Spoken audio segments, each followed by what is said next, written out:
Damon G here, Big Gold Belt Media, reviewing spoiler-free season 2 of How I Met Your Father. And if you followed us last year, you followed me covering How I Met Your Father season 1. I mentioned it was a mixed bag. This will not be an episodic review. This will strictly be a non-spoiler review of season 2. So let me get stuff out of the way. I enjoyed season 2 way more than I enjoyed season 1. Now, I had to take off my How I Met Your Mother glasses, throw those out to the side, and put on my How I Met Your Father glasses. And when I saw it for that perspective, no longer comparing it to the show I loved when I was younger and How I Met Your Mother, I decided to enjoy this show a lot more than I did season 1. One of the first things I realized while watching this season, which is about 8 episodes, with episode 1 debuting on Hulu January 24th, eight episodes this season, and it takes us through a gamut of emotions, and I don't use that term lightly. There are moments where the characters this season seem a lot more integrated, family-oriented. They give me the vibes now, as opposed to last season, that they're actually good friends and not just actors. I get the sense of watching season 2 that these are people I would see hanging out at a bar swapping stories, which is quite the change from season 1, which I thought everything was a little forced.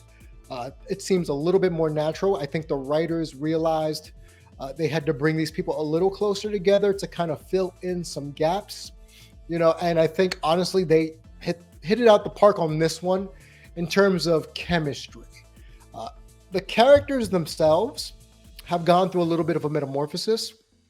I'm not going to give away too much. All I'm going to say about that is, as always, people go through their growth journeys on a show, especially something in early seasons where we're still kind of fleshing out characters and relations and interactions. Is it funny? Yes. Are there moments where I said, and I gasped because of either Easter eggs like we had in season 1, or random co-stars, or random phrases that for me, as someone who used to be a native New Yorker, understands? But what I can really attest to is all these characters are similar yet different. And what I mean by that is that they all portray a fish out of water scenario with each character that has a lot of growing up to do. I don't want to compare it to How I Met Your Mother, but I feel that the characters are a little bit more fleshed out in season 2 of Met Your Father versus Met Your Mother. I think that's a great step in the right direction. I think the cast this time around, as I said earlier, is a lot more cohesive. The jokes were a little bit more crisper, not really going for a lot of the pop culture references that we had in season 1. It was a lot more easily digestible for season 2, at least for me. I had to go back and rewatch things a couple of times, but it's still fresh in my mind as I just got done watching the season finale and finishing up season 2. And I gotta say, again, I was pleasantly surprised about this show. So what you may like about this show, as I've said, cohesion in the cast. Brought back all the major players. They kept the random cameos to a minimum, so it focused strictly on the main cast. There's a lot of random shenanigans, as you would expect, a show that is a spinoff of How I Met Your Mother, but they do it now in a way where everything seems integrated perfectly, and it suits the character, and it's not as forced as it was last season. And I think that's the number one thing I can kind of attest to. So I'm going to throw out some phrases that were talked about during season 2, just to give you an idea. There was talk about sequins, sequin faces, sequin. Yes, putting sequins on your face. There are things that happen. They reference that.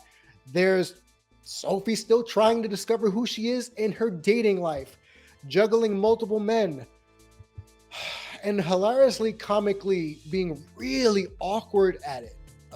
A lot of everybody was awkward in this season, and I think that was the point.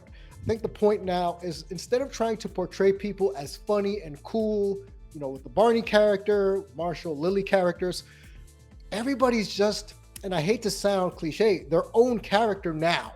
There is no comparison point because, as I said earlier, they are different yet similar. They're all fish out of water. And the navigation of the dating scene in New York City, as someone who, like I said, a born and raised New Yorker who understands and understood the dating fallacies and the trials and tribulations of dating in New York, especially in the swipe right culture, it's a little tougher to navigate than when we were younger. But as I said, there is jokes about sequins, okay? There is a birthing scene that is a little bit on the cusp of being graphic as you can get for a sitcom. There were, as I said, random cameos. I don't even know where to really begin or end with all of it. A lot of love.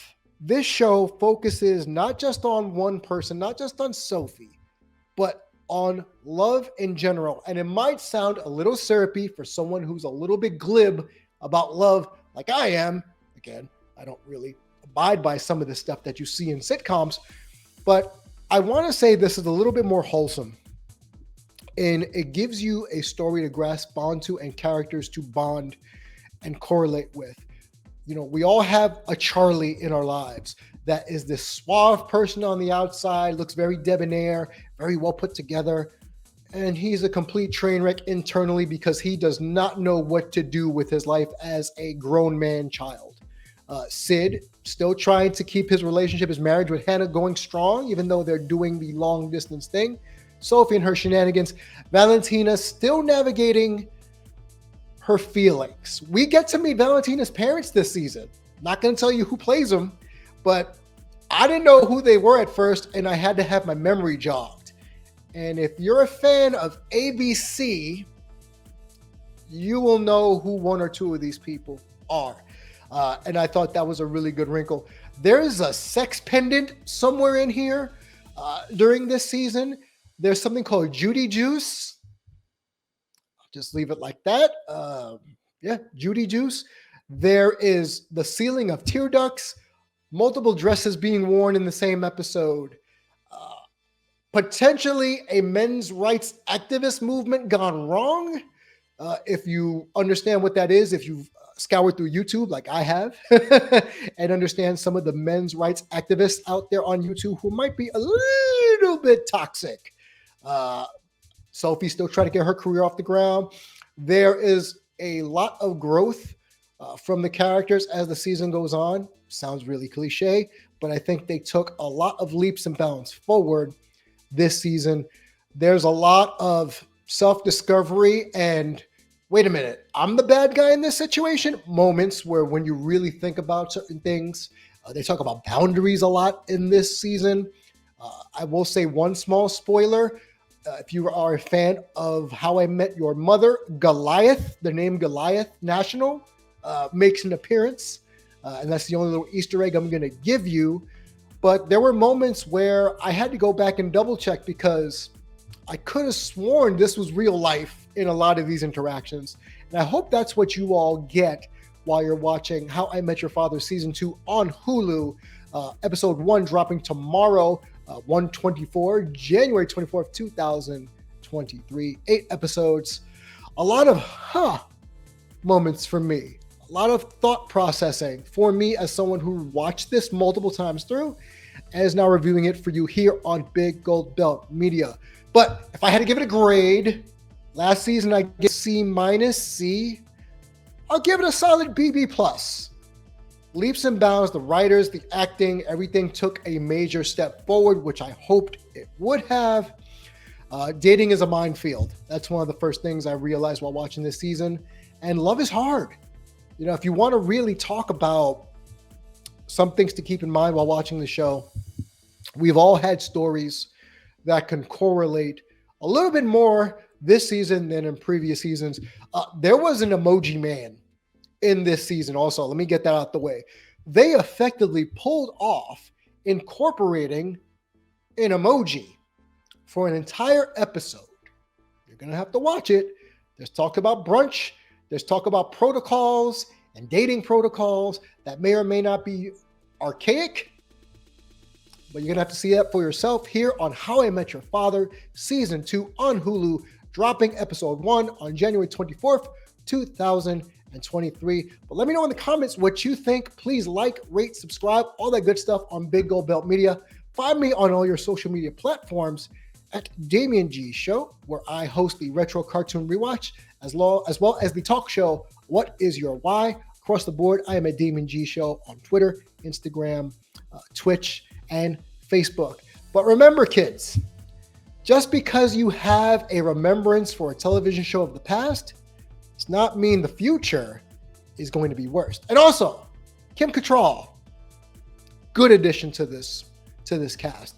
I'm not going to say it's Bob Saget-like, but if you follow Kim Cattrall in Sex and the City and you see her in season 2 kind of tell the story to her son again, she's a good narrator. Took me a minute to really get on it, but I like her as a narrator. Aside from that, let me know in the comments again. Damien G Show, across the board. Let's chat, let's discuss, and let's disagree. How I Met Your Father, Season 2, Episode 1, January 24th on Hulu. Catch you soon.